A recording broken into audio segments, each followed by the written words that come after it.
রাসূলুল্লাহ সাল্লাল্লাহু আলাইহি ওয়াসাল্লাম ইরশাদ করেছেন। ইমাম আহমদ ইবনে হাম্বল তিনি মুসনাদের মধ্যে হাদিসটিকে উল্লেখ করেছেন। ইমাম হাকিম তিনি মুস্তাদরাকের মধ্যে হাদিসটি উল্লেখ করেছেন। নবী আলাইহিস সালাতু ওয়াস সালাম বলেন, মান সাব্বা আবাহু মালউনুন মান সাব্বা উম্মাহু। অভিশপ্ত সে ব্যক্তি যে তার বাবাকে গালি দেয়। অভিশপ্ত সে ব্যক্তি মান সাব্বা উম্মাহ, যে তার মাকে গালি দেয়। মালউনুন মান যাবিহা লিগায়রিল্লাহ, অভিশপ্ত সেই ব্যক্তি যে আল্লাহ ছাড়া অন্যের নামে হালাল পশু জবাই করে খায়। আমরা অনেক সময় এই জাতীয় কিছু ভুল করে থাকি।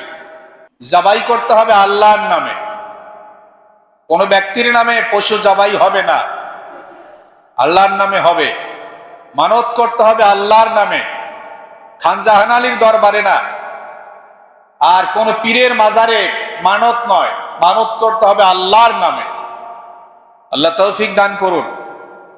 মালউনুন মান গায়্যারা তুখুমাল আরদি, রাসূলুল্লাহ সাল্লাল্লাহু আলাইহি ওয়াসাল্লাম বলেছেন, অভিশপ্ত সেই ব্যক্তি, আল্লাহর ক্রোধ, আল্লাহর গজব নাজিল হয় ওই ব্যক্তির উপরে যে ব্যক্তি মানুষের আইলকে উঠায় দেয়, পরিবর্তন করে দেয়, অন্যের জমি জমা নিজের মধ্যে দখল করে খায়।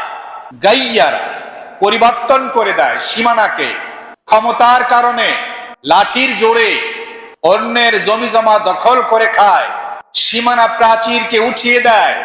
রাসূলুল্লাহ বলেছেন সে আল্লাহর পক্ষ থেকে অভিশপ্ত ব্যক্তি।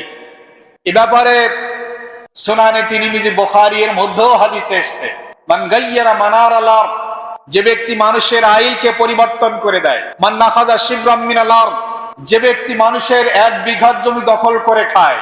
দখলবাজদের জন্য ভয়ঙ্কর হুঁশিয়ারি। রাসূলুল্লাহ সাল্লাল্লাহু আলাইহি ওয়াসাল্লাম বলেছেন, যারা মানুষের 1 বিঘা অর্থাৎ 1 ইঞ্চিও যদি হয় জমি দখল করে খায়, আল্লাহ সাত জমিন পর্যন্ত তার ওটুকুকে আগুনের মালা বানায় দেয়। এরপরে হাসরের ময়দানে তার গলায় পুড়িয়ে দেওয়া হবে। আর আল্লাহ তাআলা বলবেন, তোমার এখন যত লাগে তত তুমি খাও আর মজা ভোগ করতে থাকো। আল্লাহ আমাদের হেফাজত করেন। পৃথিবীর অসংখ্য মুসলিম জাহান্নামে যাবে এই জমি জমা দখল করে খাওয়ার কারণে। অমুসলিমরা তো তাদের কোনো কথাই নাই।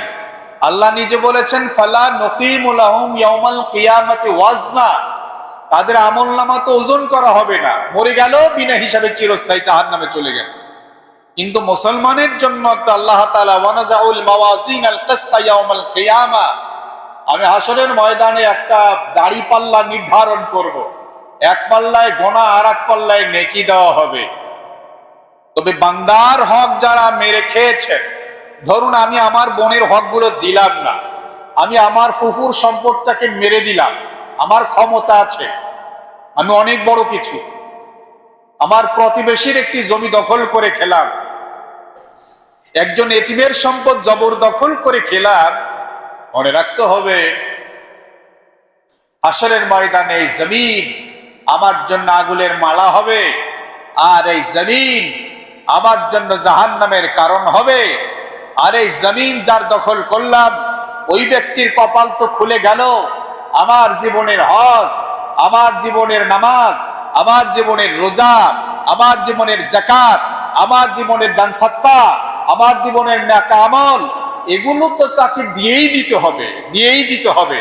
সহিহ বুখারীর এক হাদিসের মধ্যে রাসূলুল্লাহ সাল্লাল্লাহু আলাইহি ওয়াসাল্লাম বর্ণনা করেছেন, আরে হতভাগা ওই ব্যক্তি, এমন মানুষ হবে কিয়ামতের ময়দানে নেকির পাহাড় নিয়ে আল্লাহর দরবারে চলে গেছে, আর এই রকমের পাওনাদারের টাকা দিতে দিতে দিতে দিতে, যাদের জমি জমা দখল করছে তাদেরটা দিতে দিতে দিতে দিতে সব নেকি শেষ, আরো তো পাওনাদাররা আছে তাদের দিতে পারে নাই। বলছে আল্লাহ তাআলা বলবেন, ঠিক আছে, তাহলে তোমাদের আমলনামায় যে গুনাহগুলো আছে ওই গুনাহগুলো এর মাথায় চাপায় দাও। সে নিয়ে গেল নেকির পাহাড়, কিন্তু জাহান্নামে চলে গেল গুনাহের পাহাড় নিয়ে। আল্লাহ আমাদেরকে হেফাজত করেন।